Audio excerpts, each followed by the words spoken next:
샤론 코치의 행복사전. 평생 공부해야 하는 4가지 이유.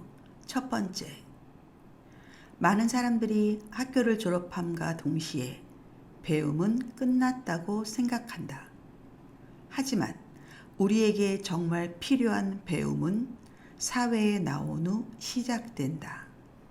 하다못해 스마트폰이나 SNS 사용법이라도 배워야 시대를 따라갈 수 있다.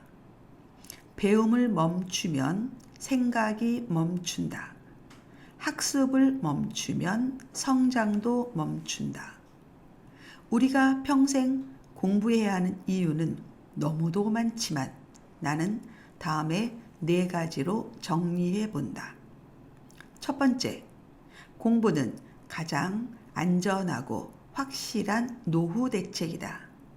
인생 100세 시대, 인간의 수명이 너무 길어졌다. 제2의 직업도 모자라 제3, 제4의 직업까지도 생각해야 하는 시대다. 이런 상황에서 10대, 20대에 배운 지식으로 남은 80년을 버틸 수 있겠는가? 새로 나온 가전제품이 한 달 후면 구형 모델이 될 정도로 빠르게 변하는 세상에서 나 혼자 유유자적 여행하듯 살 수 있겠는가?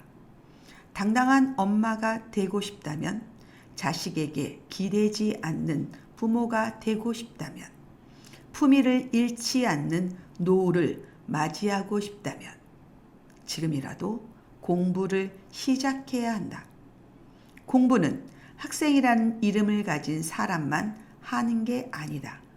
대학에 진학하고 자격증을 취득하고 회사에 취직했다고 끝나는 일도 아니다.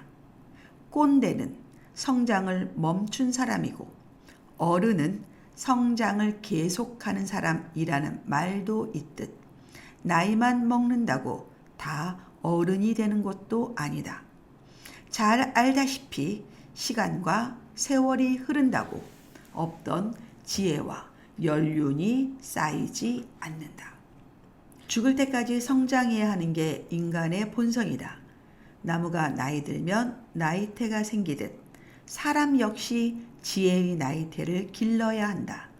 지혜의 나이테는 나무처럼 나이가 들면 자연스레 생기는 게 아니라 본인의 끊임없는 노력이 만들어낸다.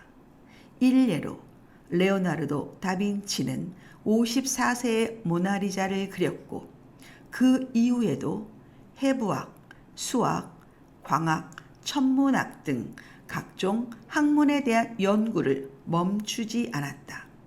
J.R.R. 톨킨은 62세에 반지의 제왕을, 빅토르 위고는 60세에 레미제라블을 발표했고 코코 샤넬은 71세에 패션계를 평정했다. 우리가 흔히 말하는 대가, 명장, 즉 일가를 잃은 사람들의 공통점은 바로 죽을 때까지 손에서 공부를 놓지 않았다는 것이다. 배움과 학습에 대한 지치지 않는 열정이 오늘의 그들을 만든 것이다. 무엇을 하기에 늦은 나이는 없다. 공부를 시작하기에 너무 늦은 때는 없다. 지금 시작해도 10년 후면 그 분야의 전문가가 될 수 있다. 두 번째, 공부는 혼자 있는 시간을 버티는 힘을 길러준다. 나는 없고 아이와 남편만 있는 삶에 길든 여성일수록 혼자 있는 시간을 버거워한다. 가사와 육아에 지쳐 혼자 있고 싶다. 나만의 시간이 필요하다고 노래를 부르던 여성도 막상 자유가 주어지면 무엇을 어떻게 해야 하는지 모른다. 인간은 결국 혼자다. 인간에게는 가족, 돈, 친구가 채워줄 수 없는 본질적인 공허함이 있다. 외로우니까 사람이다 라는 말도 있듯 혼자 있는 시간을 얼마나 잘 버티느냐가 중년 이후 삶의 질을 결정한다. 혼자 있는 시간을 버틸 수 있는 힘으로 공부만큼 좋은 게 없다. 80이 넘는 나이에도 손에서 책을 놓지 않는 지인이 있다. 그분은 지금 이 나이에도 책을 통해 매일 새로운 것을 알아간다며 아직도 알아야 할 게 이렇게 많다는 사실이 경이롭지 않느냐고 반문한다. 날이 갈수록 세상에 대한 호기심이 늘고 새로운 관심사가 등장하니 삶이 지루할 틈이 없다고 한다. 배움은 그 과정 자체가 오롯이 혼자 하는 일이다. 스승이 밥상은 차려줄 수 있지만 스스로 씹고 소화하지 않으면 결코 내 것이 되지 않는 게 공부다. 그래서 공부를 시작하면 혼자 있는 시간이 외롭지 않다. 지식을 씹고 뜯고 맛보고 즐기느라 무료할 틈이 없다. 한창 공부의 재미에 빠져 있을 때는 그 즐거움이 너무 커서 아이들이 내 품을 떠나는 것도 큰 상처 없이 받아들일 수 있었다.